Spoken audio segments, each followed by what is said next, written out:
Hello everyone, welcome back to the channel, and today we are with the AIoT, and this is the second last paper for your NEET 2026 and how you all are feeling कि अब बस मान के चलो एक ही week बाकी है, क्योंकि इसके बाद वाला वीक जो आएगा मतलब 26 के बाद वाला जो संडे आएगा उस दिन तुम्हारा रियल टेस्ट है। लाइक कुछ कह नहीं सकते। एलन का पेपर देते देते कहीं नीट का पेपर भी एलन जैसा ही ना आ जाए, बस इस बात का डर है। बाकी तुम लोग लाइफ में आगे क्या करोगे नीट के बाद ज़रूर बताना, क्योंकि मार्क्स एंड प्रिपरेशन तो सबको पता है कि कितना किए हैं, कैसा हो रहा है, कितना मार्क्स आ रहा है, सबको पता है। तो तुम लोग क्या करोगे बताना मुझे, मैं भी तुम लोग का सोच के कुछ सोचूंगी आगे का, क्योंकि मैंने भी कुछ खास नहीं सोचा है। एंड पेपर कैसा गया है ये चीज़ आगे बताती हूँ, ठीक है। अब तो देखो कोई मैटर नहीं करता, तुम अभी रिव्यू कर लो, करना है तो कर लो, इसको रिव्यू मत करो। कोई एनसीईआरटी बेस्ड अगर कोई टेस्ट हो सकता है जो कि मतलब जिसके क्वेश्चन थोड़े एनसीईआरटी बेस्ड होते हैं, जैसे मैंने सुना है कि पीडब्ल्यू का पेपर थोड़ा कंपेरेटिवली ईजियर होता है। ऐसे तो नीट 25 के बाद सब सारे टेस्ट ने अपना लेवल सेट कर लिया है, पर if you can customise some test, जैसे मेरे कुछ ऐप होते हैं जिसमें मैं कस्टमाइज कर सकती हूँ डिफ़िकल्टी लेवल का पेपर एंड ऑल दैट, तो ऐसे टेस्ट दो एंड उसको रिव्यू कर दो।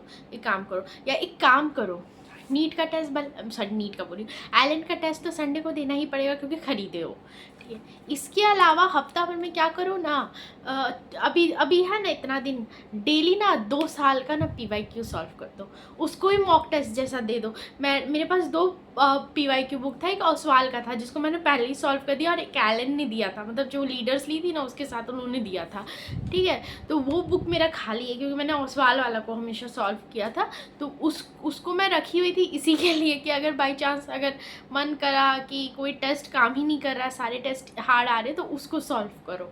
लास्ट में तुमको पता है जानना होगा ना कि देखो एलन, पता है सारे टेस्ट का ना उनका अपना अपना क्वेश्चन मतलब क्वेश्चन का लैंग्वेज होता है।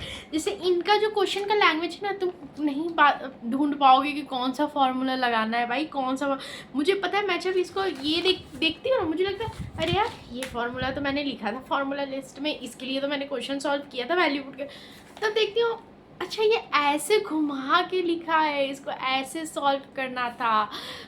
अब क्या ही बोले, हो गया, बट कोई बात नहीं, अब चलता है, अब तो कुछ भी चलता है। अब दुखी होकर कोई फ़ायदा नहीं है ना, दुखी और सीरियस पहले होना था, मतलब कम से कम अगर 8 महीना पहले होते ना, तो तुम लोग का मतलब जो लोग सीरियस हैं उनका नहीं कह रही हूँ, मतलब मेरे जैसे जो सीरियस लोग हैं उनको नहीं, जो अनसीरियस हैं उनके बारे में, क्योंकि मैं कह नहीं रही हूँ, मैं बस रियलिटी चेक कर दे रही हूँ। क्योंकि एक टाइम पे मैं भी कुछ वैसे लोगों के पास जैसे मतलब लेवल में थी, पर अब मैं उन लोगों के लेवल पे नहीं हूँ। मेरा लेवल थोड़ा सा मतलब उठा है एक ही जगह पे खड़े रहने के कारण, मतलब एक ही एग्ज़ाम पे रहने के कारण थोड़ा सा लेवल भी मेरा थोड़ा सा इंक्रीज़ हुआ है, ऐसा नहीं है। तो और मैं क्या ही कह सकती हूँ, और सा टेस्ट दो, ठीक है, हफ्ता भर में काम करो, 2-2 साल का दो, 14 मतलब 10 साल ही का देना, ठीक है। 10 साल से ज़्यादा का मत देना अभी, ठीक है, क्योंकि उसके बाद में फिर तुमको थोड़ा सा ना हैवी क्वेश्चन दिखने लगेगा। 2016 से दो ना, 2016 का पेपर हार्ड था, 2016 का हार्ड पेपर से स्टार्ट करो, 2025 का हार्ड पेपर पे आके ख़त्म कर दो, हो गया तुम्हारा मतलब। अब लास्ट टाइम इतना टाइप्स ऑफ क्वेश्चन कर लो, मतलब ये नहीं कि वो करने से तुम्हारा निकल जाएगा, मतलब टाइप ऑफ क्वेश्चन कर लो। जैसे मैथ्स में क्या करते थे ना हम लोग क्लास 9-10 में, कि एग्जाम्पल का ये टाइप सॉल्व कर लेते थे, तो उसमें खाली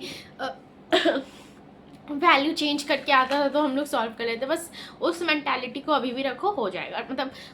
मतलब तुम्हारा अच्छा आ रहा है तो ऐसा सॉल्व करो, अच्छा ही आएगा। अब जिसका फार्मूला नहीं आता तो हम क्या ही कह सकते, फार्मूला पहले सीख लो। तो यही है। एंड पेपर का बोला जाए तो पेपर बहुत लेंदी था, पिछला AIoT भी हाँ लेंदी था, ये भी लेंदी है। AIoT हार्ड दे रहा है, पता नहीं क्यों। चलो बायो को बताती हूँ। बायो बाप रे बाप, मेरा 1 घंटा 20 मिनट लिया है ये बायो, मतलब OMR भी भरे थे उतना में, पर 1 घंटा 20 मिनट। पर क्वेश्चन ठीक था, मतलब डायरेक्ट टाइप था। पता है इनका 90 क्वेश्चन में से ना कहा जाए ना कम से कम 50-60 क्वेश्चन ना स्टेटमेंट बेस्ड होता है। 50-60 क्वेश्चन स्टेटमेंट बेस्ड हमको इनके 90 क्वेश्चन में मिलता है। और स्टेटमेंट बेस्ड से अगर बचो तो match the following assertion reason, और कुछ 1 वर्ड में आ जाएंगे तो आ जाएंगे। इनका ना पिछला साल जो हम दिए थे ना, इससे भी पेपर का लेवल हार्ड कर दिया ये लोग, मतलब पिछला साल से भी हार्ड कर दिया। बट ठीक है, रिस्क क्यों लेना है, हार्ड ही पेपर सॉल्व करो, तुम भी सॉल्व करो, मैं भी सॉल्व कर रही हूँ। तो 1 सेकेंड, सेटअप गिर जाएगा नहीं तो। हाँ, तो बात करते हैं बायोलॉजी की। तो बायोलॉजी वॉज लेंदी, एंड जो लोग ये पेपर दिया है ना वो खुद बोले, मतलब खुद भी रिलेट कर सकता है। मतलब कोई लोग होते हैं फास्ट रीडर होते हैं, पर I am not that, I am fast reader. But ये सब क्वेश्चन में क्या होता है ना कि बहुत ही माइन्यूट, बहुत ही माइन्यूट तुम्हारी चीज़ों में क्वेश्चन गलत हो जाता है, ठीक है। तो ये सब क्वेश्चन थोड़ा सा एंड लॉन्ग स्टेटमेंट में ये होता है ना कि तुम्हारे लंबे पैराग्राफ अगर दे दिए ना तो उसमें बहुत छोटा सा तुम्हारा चेंज करेगा। मतलब कुछ दिया हुआ है एंड उसमें बस पैसिव का अगर एक्टिव कर दिया, उतना तुम नहीं ध्यान दोगे ना तो तुम्हारा पूरा ही, मतलब पूरा स्टेटमेंट सही है, बस वहाँ एक्टिव पे जगह पैसिव कर दिया, गलत हो गया। और वो इतना माइन्यूट तुमको मतलब पेपर में नहीं दिख पाएगा। मतलब दिख तो सकता है पर बहुत लोग, मतलब होता है ना कि एंजाइटी के कारण गलतियाँ, तो वो वाली गलती हो जाएगी इसमें, ठीक है। Paper more over like direct था पर लेंदी था, हार्ड नहीं था। क्वेश्चन टाइप ठीक थे, अच्छे थे, मुझे तो ठीक ही लगा। एक्चुअली पता है एक पॉइंट में आ गया ना, मैं उब गई बायोलॉजी से। इतना क्वेश्चन लंबा कि मेरा मन उब गया। मेरे को लगा कि इसको करने के बाद, बायोलॉजी करने के बाद मैं इतना एग्जॉस्टेड हो गई ना, मुझे लगा कि उफ, अब जाके बायोलॉजी हुआ, अब केमिस्ट्री भी करना होगा। इतना माथा ख़राब लगा ना। उसके बाद चलो बायोलॉजी तो चलो हो गया, सबका होना था हो गया, ठीक है। बायोलॉजी के क्वेश्चन सब थे इस बार, पता है मतलब पूरा कंप्लीट रिवीजन हो जाए एक चैप्टर का, वैसे ही लोग क्वेश्चन देता है। नहीं, पूरा चैप्टर के इधर उधर से तुम्हारा कोई पॉइंट निकाल के उस चैप्टर का क्वेश्चन बना देता है। पर ये ठीक है, स्टेटमेंट टाइप क्वेश्चन तुम्हारी जल्दी रिवाइज करा देते हैं। नाउ कम टू केमिस्ट्री में मुझे लगता है कि ऑर्गेनिक ज़्यादा था आज, ऑर्गेनिक इनऑर्गेनिक दोनों था। पर हाँ, एक चीज़ और था कि ना फिज़िकल थोड़ा कम था इस बार, फिज़िकल थोड़ा कम था।